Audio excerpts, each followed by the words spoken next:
Life Lessons 3, Just 3 Goodness comes from the purity of intention. Surah Al-Imran, verse numbers 35 to 45. The story of the mother of Maryam, and Maryam is the central theme of Surah Al-Imran, and any mother can relate to it as they worry a lot about the upbringing of their children.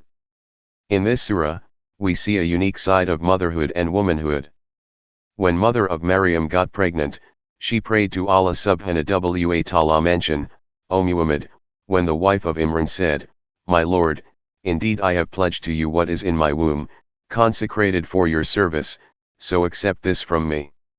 Indeed, you are the hearing, the knowing. Surah Al-Imran, 35. This ayah makes one think about how big the mother was thinking for her unborn child.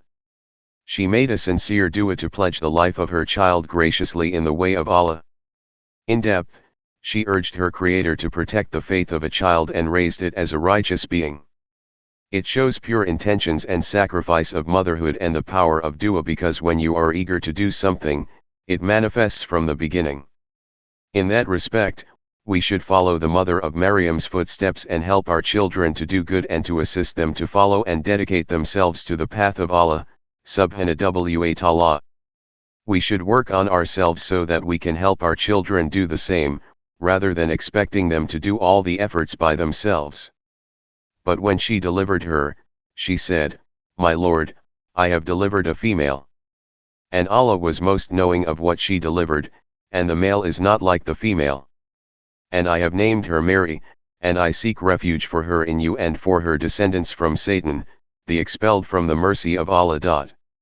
Surah Al-Imran, 36. In order to understand what the mother of Maryam A.S. was going to do with her pledged child, we have to know that the elite Rabbi scholarship belonged only to the males in the Temple of Solomon. Historians and scholars have mentioned that Imran, Maryam's father, was also a noble person of Israel. When Maryam was born, her father had died, and a number of the rabbis disputed over her guardianship, for they were all keen to sponsor the daughter of their senior rabbi. To fulfill the vow, it was essential that she would be given a righteous upbringing. So, they drew lots for that, and the lot fell to Zachariah, who was an honorable prophet. So, her mother dedicated Maryam to the worship of Allah, and she was selected to be in the chambers of the temple under the guardianship of Zachariah A.S. While at that time women were not part of that elite group of rabbis. Therefore, when the mother of Maryam stated it is a girl, Allah subhanahu wa ta'ala already knew that and had stated clearly the male is not like the female. It implies that the task a woman is going to perform cannot be done by a man. Here, Allah subhanahu wa ta'ala is reminding us that gender role are different, but it does not do anything with spiritual status or nobility. So, her Lord accepted her with good acceptance and caused her to grow in a good manner and put her in the care of Zachariah. Surah Al-Imran, 37. Now, the issue of guardianship is solved, and Maryam was learning and spending her life in the temple.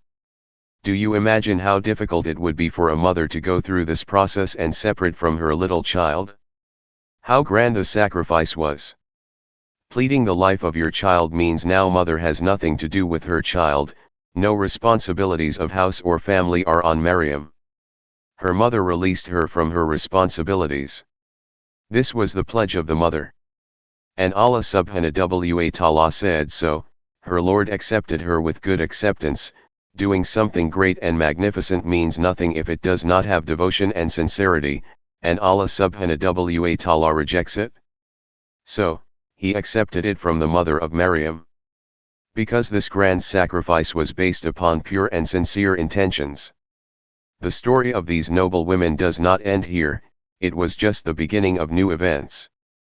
Piety and Iman of Maryam A.S. became the inspiration for Prophet Zachariah. Every time Zachariah entered upon her in the prayer chamber, he found with her provision. He said, O Mary, from where is this coming to you? She said, It is from Allah. Indeed, Allah provides for whom He wills without account. Surah Al-Imran, 37. Looking at her conviction and commitment to Iman, Zachariah inspired to pray to Allah for offspring regardless of his old age. And Allah accepted his dua and granted him a pious son Yahya, biblical name John, who became a great leader, chaste, and a prophet among the righteous. Surah Al-Imran, 38-41. Not only that, Allah subhanahu wa ta'ala chose Maryam over the women of her time and selected her for another task. Her status was increased and she became the virgin mother of Prophet Isa, biblical name, Jesus. And mention when the angels said, O Mary, indeed Allah has chosen you and purified you and chosen you above the women of the worlds. Surah Al-Imran, 42, life-changing lessons. So now let's review what we have learned so far from these verses. Just 2, He is really close. Call upon Him. Firstly, goodness comes when one has a pure intention to do something only for attaining the pleasure of Allah, just like the mother of Maryam, who wanted to dedicate her child in the way of Allah. 2. Ndly, the roles of both men and women are equally important and their gender does not mean anything when it comes to the path of Jannah, because when a person is completely focused and persistent for the sake of Allah, the doors of Jannah are equally open. That is ultimate gender equality in Islam. Moreover, one woman and her dedication changed the rules of scholarship in the Temple of Solomon. Her dua led to good deeds one after the other. Allah blessed her family with Maryam, Yahya, Isa, and in the generations of Yahya and Isa, more prophets came and the world changed with the descent of Prophet Muhammad. It is the best lesson, that never underestimates your worth by the standards of people and never take the power of dua lightly. Lastly, do not think about what today's world is dictating, just play your part regardless of your gender or any weakness. Focus on your strengths and iman and leave remaining on Allah subhanahu wa ta'ala, who is the controller of everything.